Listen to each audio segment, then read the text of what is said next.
Hey guys, welcome back to CA Dreams YouTube channel. So this is the fifth part for your chapter number 11 and this is the last part for this chapter. So two topics were remaining, right? The topic number 7 and 8. So we are going to complete it. So let's start with topic number 7 and it is basically about your key audit matters. So it is your essay 701. Okay, so what is the name of your essay 701? The name of essay 701 is key audit matters. It is basically communicating key audit matters in the auditor's report. Okay so सबसे पहले हम लोग ये जान लेते हैं कि ये हमारा क्या है, किसका नाम है, ये हमारा essay 701 का, ठीक है ना। तो इसमें क्या आ रहा है, हमें कम्युनिकेट करना है की ऑडिट मैटर्स को अपनी इंडिपेंडेंट ऑडिटर्स रिपोर्ट में। जब हम लोगों ने एलिमेंट में डिस्कस किया था तो वहाँ मैंने आपको बोला था कि हम लोग सेपरेट ऐसे में करेंगे और उस ऐसे का नाम क्या था 701। तो वही ऐसे अब हमारा आया है, अब हम इसका डिटेल्ड में डिस्कशन करेंगे कि एक्चुअली उस एलिमेंट में हमें लिखना क्या है। बट इससे पहले आपको ये पता होना चाहिए कि की ऑडिट मैटर्स होते क्या हैं, ठीक है ना। तो की ऑडिट मैटर्स कौन से होते हैं, जो कि those matters that in the auditor professional judgement, जो मैटर्स ऑडिटर की प्रोफेशनल जजमेंट में, प्रोफेशनल जजमेंट मतलब जो भी उसने एविडेंस का एनालिसिस किया है, कंक्लूजन ऑब्टेन किया है, उसके बेसिस पे उसको ऐसा लग रहा है कि these matters were of the most significance, तो सबसे ज़्यादा इंपॉर्टेंट थे ऑडिट के लिए, या फिर फाइनेंशियल स्टेटमेंट्स को बहुत ज़्यादा मेजर पार्ट उसका इफेक्ट कर रहे हैं। सो दैट सिग्निफिकेंट का मतलब एक तरह से इंपॉर्टेंट होता है, ठीक है ना। तो उसको ऐसा लग रहा है कि ये सिग्निफिकेंस के हैं जो फाइनेंशियल स्टेटमेंट्स हैं ऑफ द करंट पीरियड। जब हम ऑडिट कर रहे हैं फाइनेंशियल स्टेटमेंट्स का, तो जो जो मैटर्स ऑडिटर को सिग्निफिकेंट लग रहे हैं करंट पीरियड के फाइनेंशियल स्टेटमेंट्स में, तो वो मैटर्स क्या होते हैं, की ऑडिट मैटर्स। तो ये मैटर्स जो होते हैं key audit matters are selected from matters communicated with those charge with governance. तो अगर हमें कुछ भी इंपॉर्टेंट लगता है तो हम किससे डिस्कस करते हैं, जो भी मैटर्स होते हैं वो हम PCWG से डिस्कस करते हैं। तो उन्हीं मैटर्स में से जो हमें सबसे ज़्यादा सिग्निफिकेंस के लगते हैं उसको हम उस ऑडिट रिपोर्ट में लिखते हैं इन दी हेडिंग ऑफ की ऑडिट मैटर्स। तो पर्पस क्या होता है इसको कम्युनिकेट करने का। तो हमारे जो एसेस होते हैं उनका बेसिकली हम क्या पढ़ते हैं, नाम पढ़ते हैं, अंडरस्टैंडिंग लेते हैं, पर्पस, ऑब्जेक्टिव, तो वही सब हम इसमें पढ़ेंगे। तो पर्पस क्या होता है, पर्पस ये होता है कि इससे क्या होता है ना, इन्हेंस होती है कम्युनिकेटिव वैल्यू ऑडिटर की रिपोर्ट की, क्योंकि इससे ट्रांसपेरेंसी मिलती है। अब जो यूज़र है ऑडिट रिपोर्ट का, ठीक है ना, तो वो आपकी ऑडिट रिपोर्ट पढ़ रहा है, उस कंपनी की ऑडिट रिपोर्ट पढ़ रहा है जो क्लाइंट की कंपनी है। तो उसने सपोज़ देखा, उसको जो मैटर ढूंढना था एंड वो उसको की ऑडिट मैटर में दिख गया। अब कोई भी चीज़ आप इम्पॉर्टेंट कर रहे हो, जैसे आपको इम्पॉर्टेंट टॉपिक्स दे दिए जाते हैं तो उसको क्या बोला जाता है कि ये वो टॉपिक्स हैं जो बहुत अच्छे से कर लेना, बाकी भी करना है लेकिन ये वाले टॉपिक्स क्या करने हैं, बहुत अच्छे से करने हैं। तो वो एक तरह से आप लोग के लिए क्या हो जाते हैं, की टॉपिक्स हो जाते हैं। तो उसी तरह से ये की ऑडिट मैटर्स होते हैं और ऑडिटर के लिए कि वो मैटर्स कौन से होते हैं जिस पे वो सबसे ज़्यादा अच्छे से, बहुत अच्छे से फोकस करके उस पर ऑडिट करता है। तो अब आप खुद ही सोचो, जो यूज़र है, ठीक है, वो उस ऑडिट रिपोर्ट को देखेगा, वो देखेगा कि ओके ये वाला मैटर उसने एज ए की ऑडिट मैटर लिया है, इसका मतलब इसने इस मैटर पे बहुत अच्छे से एविडेंस ऑब्टेन किया होगा एंड इस पर बहुत ज़्यादा हाई लेवल ऑफ एश्योरेंस है, ठीक है ना।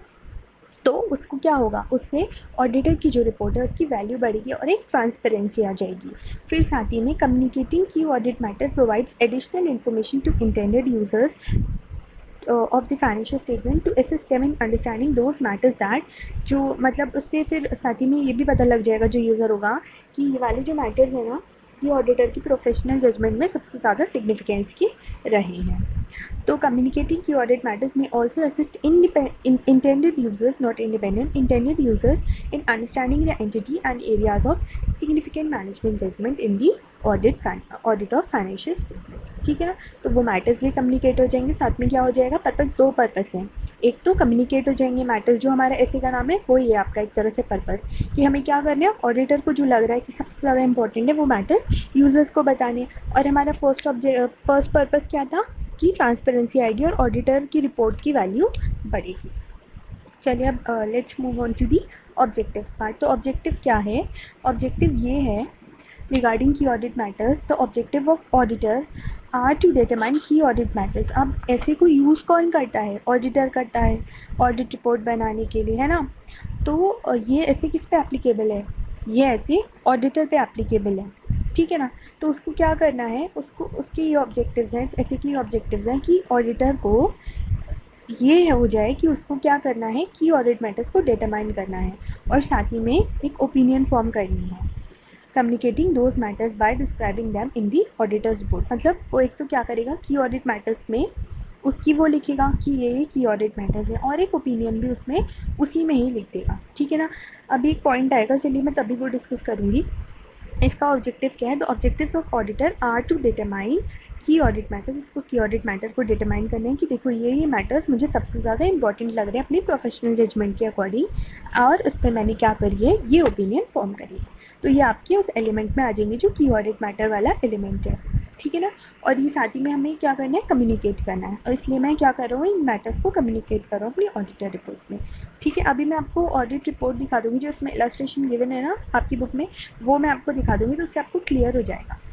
Okay, now let's move on to हमें की ऑडिट मैटर्स डिटरमाइन कैसे करने हैं। अब यहाँ पे ऑब्जेक्टिव है ना, कि ऑब्जेक्टिव क्या है कि इसको की ऑडिट मैटर डिटरमाइन करने हैं। अब की ऑडिट मैटर को डिटरमाइन करेगा कैसे, कौन से मैटर्स जैसे होंगे जो सबसे ज़्यादा सिग्निफिकेंस के होंगे, तो वही हम लोग पढ़ते हैं कि ऑडिटर कैसे करेगा डिटरमाइन।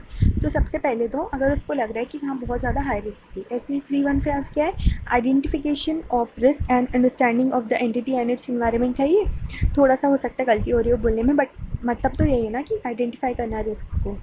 तो उस ऐसे के अकॉर्डिंग क्या करना होता है, ऑडिटर को फाइंड करना होता है कि किस एरिया में ज़्यादा मिस स्टेटमेंट हो सकती है, रिस्क ज़्यादा है मिस स्टेटमेंट की। तो वही है कि अगर आपको लग रहा है कि हाँ रिस्क ज़्यादा है, तो उसको आप क्या लोगे, एज अ की ऑडिट मैटर लोगे। एज ऑडिटर बन के सोचो, ठीक है, आप फ्यूचर ऑडिटर्स हो तो आप ऑडिटर बन के सोचो कि ये इस मैटर में अगर ज़्यादा रिस्क है तो इसका मतलब क्या है, ये मेरे लिए ज़्यादा इंपॉर्टेंट है क्योंकि मुझे इसके ऊपर ज़्यादा एविडेंस ऑब्टेन करना होगा, है ना। फिर इसके बाद में significant auditor judgement relating to areas in financial statements that involve significant management judgement including accounting estimates that have been identified as higher estimation uncertainty.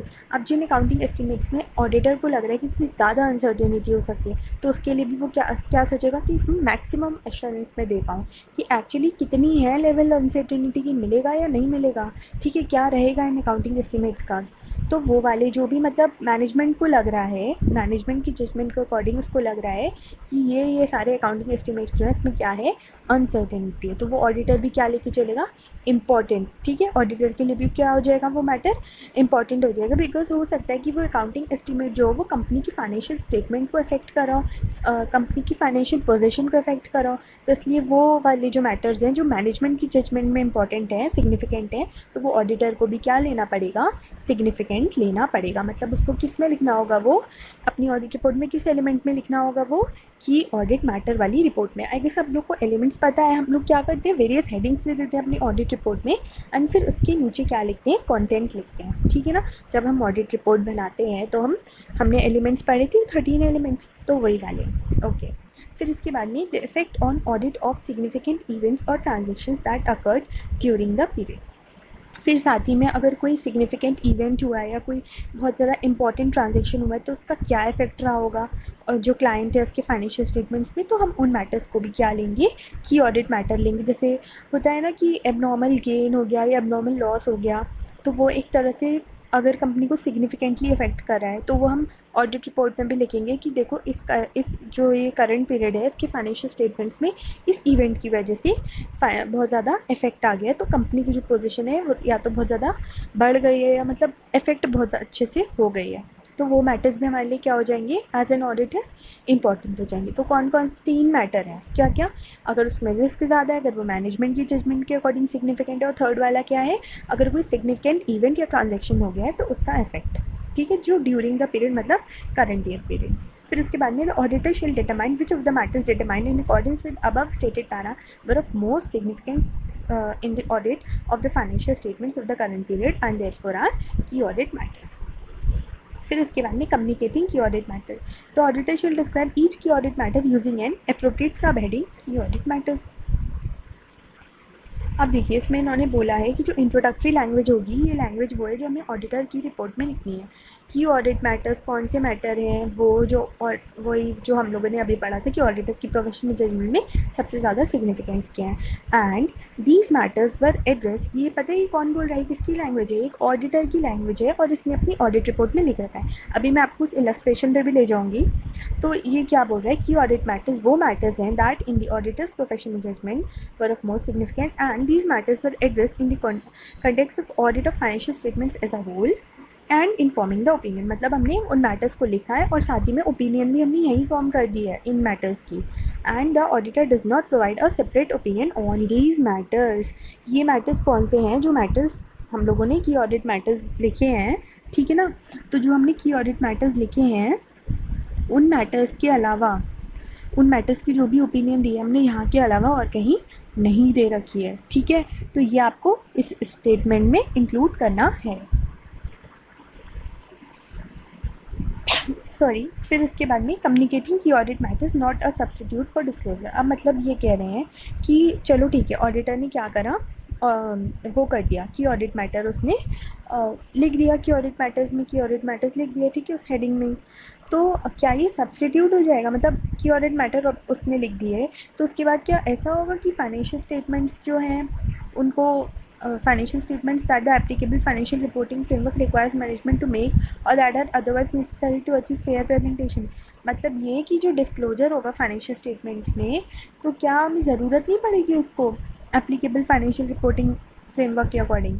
मतलब ये कह रहे हैं कि जैसे ऑडिटर ने की ऑडिट मैटर्स लिख दिए, ठीक है, तो उसने कम्युनिकेट कर दिए, तो ये सब्सटीट्यूट नहीं है। मतलब आप इन सारी चीज़ों से नहीं बच सकते हो। क्या क्या कि जो सब्सटीट्यूट फॉर, पहले हम सब्सटीट्यूट मत पढ़ना, पहले ये पढ़ना for disclosure in the financial statements that the applicable financial reporting framework requires management to make और that are otherwise necessary to achieve fair presentation. मतलब ये कि आपको फाइनेंशियल स्टेटमेंट्स में डिस्क्लोजर देना पड़ेगा। किस चीज़ का डिस्क्लोजर, कि अगर आपको एक फेयर प्रेजेंटेशन करनी है, मैनेजमेंट जी अगर आपको एक फेयर प्रेजेंटेशन करनी है अपने फाइनेंशियल स्टेटमेंट्स में, फाइनेंशियल स्टेटमेंट्स की, तो आपको ये डिस्क्लोजर देना पड़ेगा अपने फाइनेंशियल स्टेटमेंट्स में कि ये जो भी फाइनेंशियल स्टेटमेंट्स हैं ये किसके अकॉर्डिंग बने हुए हैं, एप्लीकेबल फाइनेंशियल रिपोर्टिंग फ्रेमवर्क के अकॉर्डिंग, ठीक है ना। तो ये अभी मैं आपको ये वाली लाइन पूरी बाद में पढ़ाऊँगी, पहले मैं आपको बता देती हूँ कि किन किन सब्स्टिट्यूट्स की बात यहाँ हो रही है। फिर इसके बाद में for the auditor expressing a modified opinion when required by the circumstances of specific audit engagement in accordance with SA 705। What was your SA 705? Modification in the auditor's report, है ना। तो इसका मतलब ये कि ऑडिटर को मॉडिफाइड ओपिनियन देनी होगी जब स्पेसिफिक ऑडिट एंगेजमेंट्स या कुछ ऐसे सर्कमस्टांसेस बनेंगे। कौन कौन सी होती है हमारी, एडवर्स होती है मॉडिफाइड ओपिनियन, डिस्क्लेमर होती है और क्वालिफाइड होती है, ठीक है ना। यही तीन तो हम लोगों ने पढ़ी है, तो वो ओपिनियंस भी आपको देनी होगी और डिस्क्लोजर भी आपको करना होगा।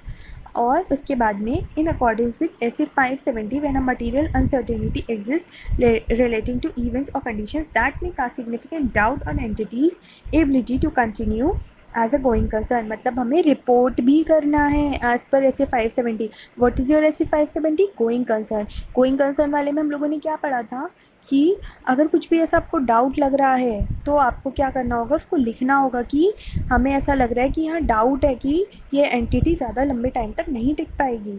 फिर उसके बाद में a separate opinion on individual matters, अगर कुछ भी ऐसे मैटर्स हैं उस पर हमें सेपरेट ओपिनियन देनी पड़ी है तो वो भी हम देंगे। तो ये इन सबका सब्स्टिट्यूट नहीं है। मतलब ये कि ऐसा नहीं है कि अगर आपने की ऑडिट मैटर्स को कर दिया तो आप इन तीनों से बच जाओगे, नहीं, आपको डिस्क्लोजर भी देना होगा कि जो फाइनेंशियल स्टेटमेंट्स हैं वो as per applicable financial reporting framework के अकॉर्डिंग है, ठीक है। मैनेजमेंट जी ने फाइनेंशियल स्टेटमेंट्स को as per applicable financial reporting framework के अकॉर्डिंग बनाया है और इस वजह से क्या दे रहे हैं, फेयर प्रेजेंटेशन दे रहे हैं। साथ ही में आपको SA 705 की भी कंडीशंस को फुलफ़िल करना होगा, मतलब आपको मॉडिफिकेशन भी करना होगा ओपिनियन का और आपको गोइंग कंसर्न वाली भी रिपोर्टिंग करनी होगी। और अगर कुछ भी आपको ऐसे सेपरेट ओपिनियन वाला मैटर लग रहा है तो आप उसको भी आपको फॉलो करना होगा। यहाँ पे कंफ्यूज मत होना, मैंने आप लोग को ऊपर बताया था कि हम लोग सेपरेट ओपिनियन नहीं देंगे। तो आपका जो SA 700 है ना, वो यहाँ एप्लीकेबल नहीं होगा। S700 क्या है, फॉर्मिंग एन ओपिनियन, मतलब ये कि जो जो मैटर्स आपने की ऑडिट मैटर्स में लिखे उसकी ओपिनियन आप वहीं दे दोगे, आप ऑडिटर्स ओपिनियन वाले सेक्शन में उस चीज़ की ओपिनियन नहीं दोगे। लेकिन अगर आपको उस ओपिनियन में मॉडिफिकेशन करनी है तो वो आपको किसमें करना होगा, आपको उसमें SA705 की कंडीशंस को फुलफिल करना होगा। ठीक है, SA700 की जो कंडीशन है, मतलब ओपिनियन फॉर्म करना, वो आपकी की ऑडिट मैटर वाले एलिमेंट में ही हो गई ना, तो इसलिए। ठीक है, तो यहाँ पे प्लीज़ आप लोग कंफ्यूज नहीं होना। चलिए मैं अब आपको ना एक बार दिखा देती हूँ 8th वाले टॉपिक से पहले कि ये जो इंट्रोडक्टरी लैंग्वेज थी एक्चुअली ऑडिटर रिपोर्ट में कैसे यूज़ होती है। ऑडिट रिपोर्ट में वो इलस्ट्रेशन कहाँ गया,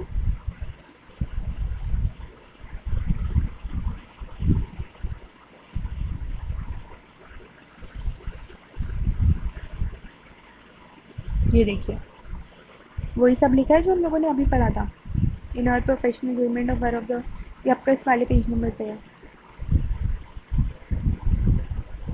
ठीक है, और फिर इसके बाद में हम डिस्क्रिप्शन दे देंगे इन अकॉर्डेंस विद SA701, वो ये आपका कम्युनिकेटिंग ऑफ की ऑडिट मैटर रिपोर्ट।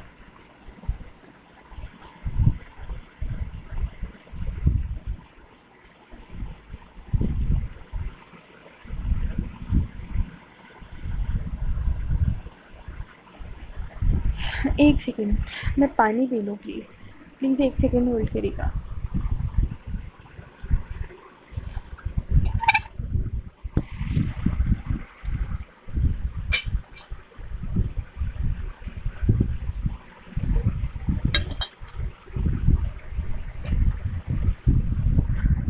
वरना मैं आगे बोल नहीं पाती, sorry for the interruption. Okay, standard on auditing 710 comparative information corresponding figures and comparative financial statements. तो अब आप लोग कंफ्यूज हो रहे होंगे यहाँ पे कि क्या है ये। तो SA710 क्या है, comparative information corresponding figures and comparative financial statements. तो एक तो हम कंपैरेटिव इंफॉर्मेशन कर रहे हैं किस से, करस्पॉन्डिंग फिगर्स से और कंपैरेटिव फाइनेंशियल स्टेटमेंट से। कंपैरेटिव इन्फॉर्मेशन का मतलब हम लोग क्या कर रहे हैं, या तो 2 सालों की या 1 ही साल की उस इन्फॉर्मेशन का एनालिसिस करके हम अपना कुछ कंक्लूजन ऑब्टेन करें। तो एक बार देख लेते हैं क्या। Nature of the comparative information that is presented in an entity's financial statements depends on the requirements of the applicable financial reporting framework. जो नेचर है वो किस पे डिपेंड करता है, AFRF पे। There are 2 different broad approaches. First approach तो है करस्पॉन्डिंग फिगर्स और सेकेंड अप्रोच है कंपैरेटिव फाइनेंशियल स्टेटमेंट्स। तो कंपैरेटिव इन्फॉर्मेशन के लिए हमें क्या करना होता है, हमें auditor's reporting responsibility in respect of such comparative information, corresponding figures और कंपैरेटिव फाइनेंशियल स्टेटमेंट्स। ठीक है ना, हमें अगर रिपोर्ट करना है कंपैरेटिव इन्फॉर्मेशन को तो हमारे पास 2 ब्रॉड अप्रोचेस हैं, करस्पॉन्डिंग फिगर्स और कंपैरेटिव फाइनेंशियल स्टेटमेंट्स की। The approach is to be adopted is, या तो वो लॉ ने स्पेसिफाई कर रखी होती है या फिर टर्म्स ऑफ एंगेजमेंट में होती है। तो जो एसेंशियल ऑडिट रिपोर्टिंग डिफरेंसेस हैं इन दोनों के, वो बेसिकली ये हैं कि करस्पॉन्डिंग फिगर्स को अगर हम लेते हैं कंपैरेटिव इन्फॉर्मेशन के लिए, अगर हम फर्स्ट अप्रोच को ऑप्ट करें that is your corresponding figures approach, तो उसके लिए हम क्या देखते हैं, हम बेसिकली उसमें देखते हैं करंट ईयर का। ठीक है, the auditor's opinion on the financial statements refers to the current period only, मतलब जो फाइनेंशियल स्टेटमेंट्स करंट पीरियड के हैं सिर्फ हम उसी पे ओपिनियन देते हैं। लेकिन अगर हमने सेकेंड अप्रोच अडॉप्ट की है कंपैरेटिव फाइनेंशियल स्टेटमेंट्स की, तो ओपिनियन किस किस पे होती है, जो उस पे पीरियड के लिए फाइनेंशियल स्टेटमेंट्स प्रेजेंट किए गए हैं। ये आप लोगों ने अपने प्रोजेक्ट्स में या फिर क्लास 11-12 में भी करे होंगे I guess, comparative financial statements बनाए होंगे। डेफिनेशन क्या है कंपैरेटिव इन्फॉर्मेशन की, ये देख लेते हैं। The amounts and disclosures included in the financial statements in respect of one और more prior periods in accordance with the applicable financial reporting framework. ठीक है ना, अमाउंट और डिस्क्लोजर किसके according, applicable financial reporting framework के in respect of one और more prior period. ठीक है ना, अब वन और मोर क्यों कह रहे हैं ये, क्योंकि अगर करस्पॉन्डिंग करते हैं तो करंट ही होता है, तो कंपैरेटिव इन्फॉर्मेशन तो 2 अप्रोच से होता है, तो इसलिए। ऑडिट प्रोसीजर है क्या इसके रिगार्डिंग, ठीक है। The auditor shall determine whether the financial statements include comparative information required by the applicable financial reporting framework and whether such information is appropriately classified. तो उसके लिए उसको क्या एवेलुएट करना होगा कि जो कंपैरेटिव इन्फॉर्मेशन है वो क्या एग्री कर रही है अमाउंट्स और अदर डिस्क्लोजर से जो प्रेजेंट है प्रायर पीरियड में। सपोज आप 2 साल का कंपैरिजन कर रहे हो, ठीक है ना, तो आपको ये देखना है कि जो अमाउंट और डिस्क्लोजर्स पुराने साल में क्या वो मैच कर रहे हैं करंट ईयर के उससे। साथ ही में आपको क्या देखना है कि जो अकाउंटिंग पॉलिसीज़ हम लोगों ने पिछले साल लगाई थी, क्या वो सेम अकाउंटिंग पॉलिसीज़ है या फिर अगर कुछ इन अकाउंटिंग पॉलिसीज़ में चेंज आया तो उसका रिफ्लेक्शन हमने करंट पीरियड में दिया है या नहीं दिया है, ठीक है ना। तो वही सब है इसमें। अब आप लोग यहाँ कंफ्यूज मत हो ना अमाउंट्स एंड अदर डिस्क्लोजर्स, क्योंकि सपोज़ कोई क्रेडिट सेल्स है, ठीक है, तो या फिर कोई ब्रॉड फॉरवर्ड बैलेंस है, तो वो क्या होगा, ब्रॉड फॉरवर्ड तो एज इट इज़ होगा, वहाँ से कैरीड फॉरवर्ड हो गए करंट ईयर में ब्रॉड फॉरवर्ड ही तो होगा, तो उन अमाउंट्स एंड डिस्क्लोजर्स की यहाँ पे बात हो रही है बेसिकली, ठीक है ना। फिर इसके बाद में audit reporting regarding corresponding figures का जैसे आप ये वर्ड पढ़ोगे आपके दिमाग में क्या आना चाहिए, करंट पीरियड ओनली, ठीक है। तो comparative information whether amounts and other disclosures for the prior period are included as an integral part of the current period financial statements। मतलब ये कि जो अमाउंट और अदर डिस्क्लोजर्स हैं वो बेसिकली जो प्रायर पीरियड के होते हैं वो एक करंट पीरियड स्टेटमेंट्स में इंक्लूडेड होते ही हैं, है ना, क्योंकि उसी से ही तो बनता है, पिछले साल के जो फाइनेंशियल स्टेटमेंट्स होते हैं उसी से ही तो फिर करंट ईयर का बनता है ना। तो एक तरह से ये कह रहे हैं अमाउंट और डिस्क्लोजर जो होते हैं वो एक तरह से इंटीग्रल पार्ट ही होते हैं करंट ईयर पीरियड के, लेकिन हमें इसमें कंसीडर किसको करना होता है, करंट पीरियड के ही फाइनेंशियल स्टेटमेंट्स को, and are intended to be read only in relation to the amounts and disclosures relating to current period. The level of detail present in the corresponding amounts and figures is dictated primarily by its relevance to the current period.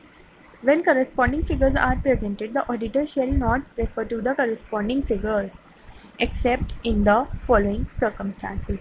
मतलब ये कि अगर corresponding figures हैं, ठीक है, तो auditor को refer नहीं करना है corresponding figures accept in the following circumstances. अब इसमें ना कन्फ्यूजन हो रहा होगा, तो इसमें हम पहले इन सर्कमस्टांसेस को पढ़ लेते हैं, फिर इसके बाद में आपको पूरा बताऊंगी। तो if the auditor's report on the prior period as previously issued included a qualified a disclaimer और एज एन एडवर्स ओपिनियन। अब यहाँ पे इन्होंने क्या बोला कि वो इंटीग्रल पार्ट होता है, इंपॉर्टेंट पार्ट होता है करंट पीरियड फाइनेंशियल स्टेटमेंट्स का, क्या, जो अमाउंट और डिस्क्लोजर हमने पिछले साल करे हैं। तो अब यहाँ पे ये बोल रहे हैं कि सपोज जो पुराने साल के हैं प्रायर पीरियड की जो ऑडिट की रिपोर्ट है उसमें उसने क्या दिया है, या तो मतलब उसने मॉडिफाइड ओपिनियन दी है, ठीक है, तो क्या होगा, उसने या तो क्वालिफाइड दी होगी या डिस्क्लेमर दिया होगा, adverse as the case may be, and the matter which give rise to the modification is unresolved, और जिस वजह से वो हुआ वो रिजॉल्व ही नहीं करा गया है उस ऑडिट रिपोर्ट में। तो क्या करना होगा, the auditor shell modify the auditor's opinion on current periods financial statements. तो उस ऑडिटर को क्या करना होगा, जब वो करंट पीरियड फाइनेंशियल स्टेटमेंट्स को देखेगा तो उसमें उसको उस चीज़ का मॉडिफिकेशन करना होगा, किस चीज़ का, जो मॉडिफिकेशन अनरिजॉल्व था, ठीक है ना, क्योंकि वो कैरी फॉरवर्ड हो गया, पिछले साल से ही तो बन के आए हैं करंट पीरियड के। फिर इसके बाद में in the basis for modification paragraph in the auditor's report, the auditor shall either refer to both current period figures and corresponding figures in the financial statement of the current of the matter giving rise to the modification. मतलब जो matter जिसकी वजह से जो unresolved रह गया था तो उसके लिए या तो वो दोनों सालों को रेफ़र करेगा, क्या क्या, करंट पीरियड फिगर्स को भी और कॉरेस्पॉन्डिंग फिगर्स को भी, और या फिर वो क्या करेगा, एक्सप्लेन करेगा that the audit opinion has been modified because of the effects और possible effects of the unresolved matter on the comparability of the current period's effect and the current period's figure and the corresponding figures, ठीक है ना। तो या तो वो क्या करेगा, रेफ़र करेगा, ठीक है, करस्पॉन्डिंग फिगर्स और करंट ईयर फिगर्स को, और जो भी मतलब मॉडिफिकेशंस होंगी उसको ठीक कर देगा और उसके इफेक्ट्स जो है वो उसमें लिख देगा, और या फिर वो क्या करेगा, इन अदर केसेस वो एक्सप्लेन करेगा कि जो ऑडिट ओपिनियन मॉडिफाइड हुई है वो किस वजह से हुई है, बिकॉज ऑफ द इफेक्ट्स और possible effects of unresolved matter on the comparability of the current period's figures and corresponding figures.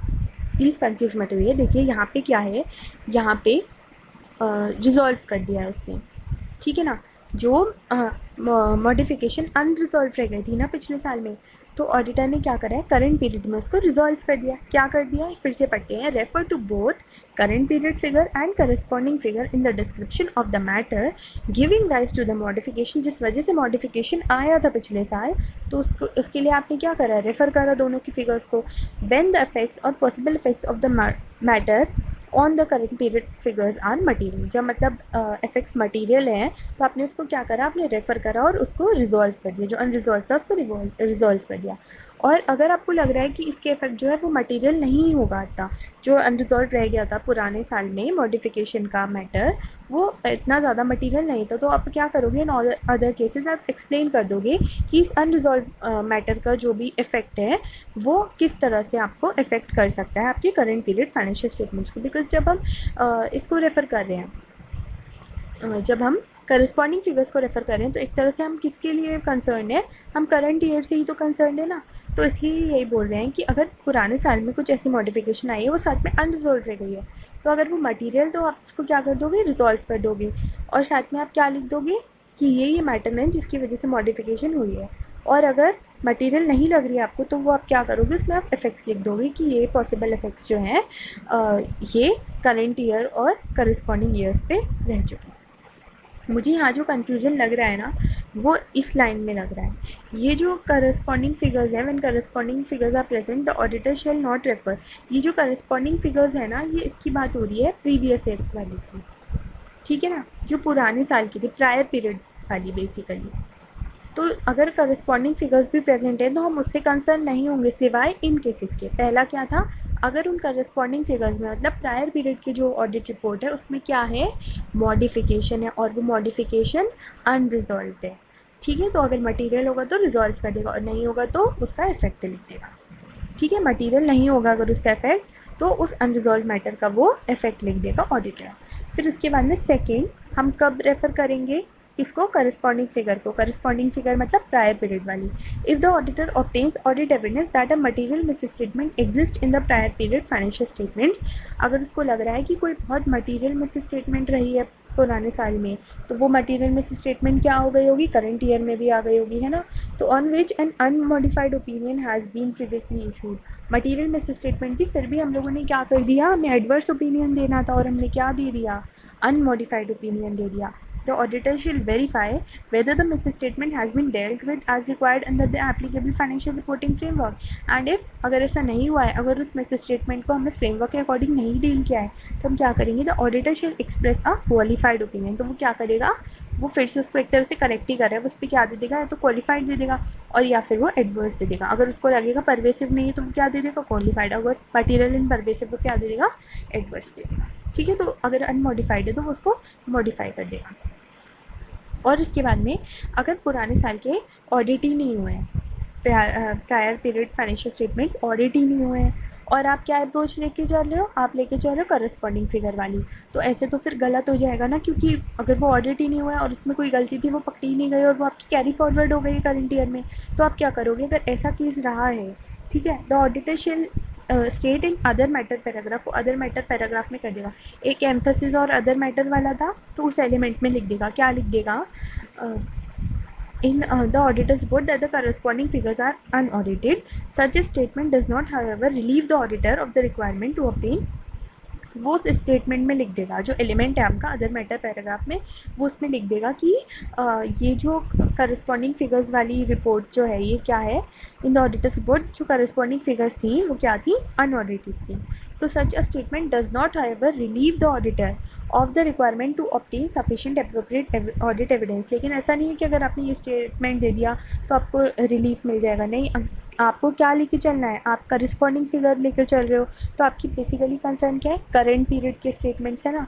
तो इस केस में ये कह रहे हैं कि आपको उन करंट पीरियड स्टेटमेंट्स के लिए आपको क्या करना होगा, sufficient and appropriate audit evidence obtain करना होगा, that the opening balances do not contain miss statements that materially affect the current period financial statements, की जो ओपनिंग बैलेंस आया है उसमें कोई मटीरियल मिस स्टेटमेंट नहीं है। तो एक तरह से आपके लिए क्या हो गया, डबल ऑडिट हो गया, ठीक है। हालांकि आपने लिया करस्पॉन्डिंग फिगर्स, मतलब आपने करंट पीरियड के ही फाइनेंशियल स्टेटमेंट्स को लिया, लेकिन क्या हो गया यहाँ पे, आपको sufficient and appropriate audit evidence आपको ऑब्टेन करना है। लेकिन आपको एक एडिशनल काम ये बढ़ गया कि आपको अदर मैटर में ये लिखना होगा कि पुराने साल की जो करस्पॉन्डिंग फिगर्स है मतलब वो क्या थी, अनऑडिटेड थी।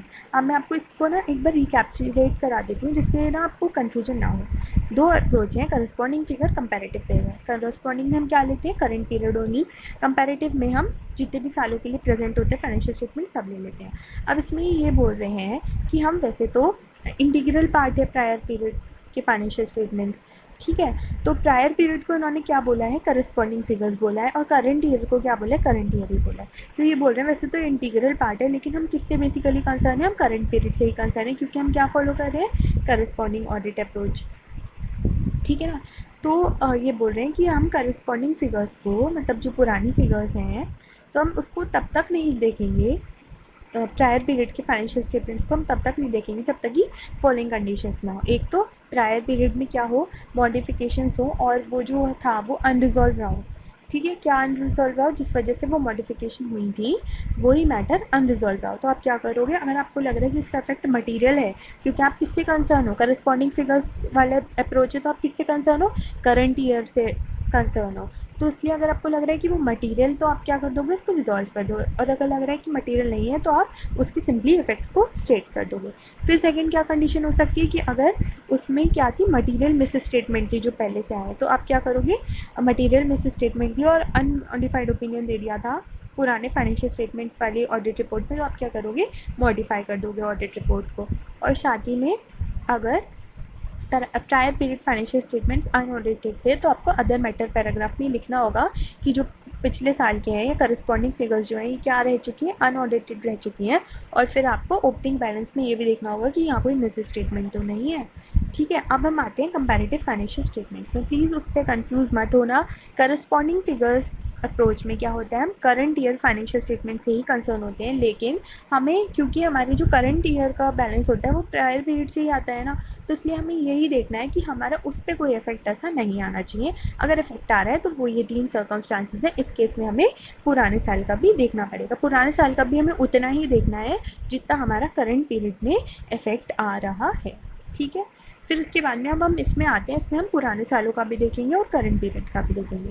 तो डेफिनेशन क्या है कंपैरेटिव इन्फॉर्मेशन की, कंपैरेटिव इन्फॉर्मेशन की इन्होंने दे दी है फिर से।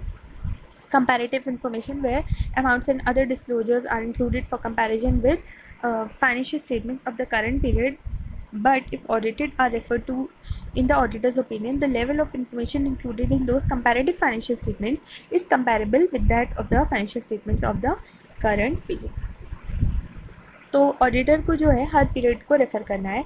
जब वो कंपैरेटिव फाइनेंशियल स्टेटमेंट्स को बनाएगा, तो auditor's opinion shall refer to each period, जिसके लिए भी फाइनेंशियल स्टेटमेंट्स प्रेजेंट है वो उन सबको करेगा रेफर। ठीक है ना। ये शायद डेफिनेशन मैंने आपको नहीं समझा। Comparative information where amounts and other disclosures for the prior period are included. Comparative information नहीं, फाइनेंशियल स्टेटमेंट्स होना चाहिए। ये इन्होंने गलती से मिस प्रिंटिंग यहाँ कर दी है। कंपैरेटिव फाइनेंशियल स्टेटमेंट्स क्या होते हैं, जो अमाउंट और डिस्क्लोजर जो होता है for the prior period are included, किसके लिए, कंपैरिजन करने के लिए, किससे, with the financial statements of the current period, but if audited are referred in the auditor's opinion. लेकिन अगर रेफर ऑडिटेड है तो हम क्या करेंगे, रेफर कर देंगे ऑडिटर ओपिनियन में। The level of information included in those comparative financial statements is comparable with that of the financial statements of the comparative information. ठीक, करंट ईयर पीरियड, मतलब हम क्या करते हैं बेसिकली, हम जितने भी ईयर्स के लिए फाइनेंशियल स्टेटमेंट्स बने होते हैं उनका कंपैरिजन करते हैं। सीधी सी बात ये है। When reporting on prior period financial statements in connection with the current when reporting on prior period financial statements in connection with the current period's audit, if the auditor opinion on such prior period financial statement differs from the opinion the auditor previously expressed, अगर जो opinion है वो differ कर रहा है, जो उसने साल लिया और जो पिछले साल लिया वो डिफ़र कर रहा है, the auditor shall disclose the substantial reasons for the different opinion in the other matter paragraph, की मतलब उसका जो है वो डिफरेंस क्यों आ रहा है इन अकॉर्डेंस विद SC 706। ठीक है, एम्फेसिस और अदर मैटर पैराग्राफ है, तो वही आपका SC 706 है, तो उसके अकॉर्डिंग इसको लिखना होगा कि क्यों आ रहा है ये डिफरेंस। तो आपका ये चैप्टर ओवर हो गया, इसमें कुछ था ही नहीं। इसमें सिर्फ यही था कि मतलब हम जितने भी सालों के लिए बने उसका कंपैरिजन करेंगे और कुछ डिफरेंस आ रहा है तो ऐसे 706 में कर देंगे। उसमें क्या है, हम सिर्फ करंट ईयर फिगर्स को ही देखेंगे, लेकिन अगर करंट फिगर्स पे करस्पॉन्डिंग फिगर्स का मटेरियल इफेक्ट आ रहा है तो वो ये तीनों सिचुएशंस हो सकती हैं, तो वही है जो मैंने इतनी बार रिपीट करी है। ठीक है, तो आपका ये चैप्टर नंबर 11 ओवर हो गया, और आप वो इलस्ट्रेशन पढ़ लेना बस, जो ऑडिट रिपोर्ट बने तो सबको पूरा ऑडिट रिपोर्ट एक बार रिवाइज हो जाएगा। ठीक है, इस ऑडिट रिपोर्ट को लेके बैठ जाना और 13 एलिमेंट्स देखना और सारे एसेस का वो देख लेना, तो इससे आपका चैप्टर रिवाइज हो जाएगा। ये वाला जो इलस्ट्रेशन है ना ये, so I am ending this video here and hope आप लोग को हेल्प मिली है इन तीनों ही चैप्टर्स में। और अब मैं बहुत ही जल्द आप लोग के लिए नेक्स्ट चैप्टर लाऊंगी। मुझे सबसे ज़्यादा वोट्स जो आए हैं वो चैप्टर नंबर 3 के लिए आए, जो मैंने पोल डाला था उसमें। तो मैं चैप्टर 3 प्लान करूँगी बिकॉज वो बहुत ज़्यादा लेंदी चैप्टर है, so I need some time, but बहुत जल्दी मैं आप लोग के लिए वो लेकर आऊँगी। ठीक है, so I am ending this video here and thank you so much for your constant support. And please इस वीडियो को लाइक कीजिएगा एंड शेयर कीजिएगा ज़्यादा से ज़्यादा, and please subscribe the channel. Thank you so much.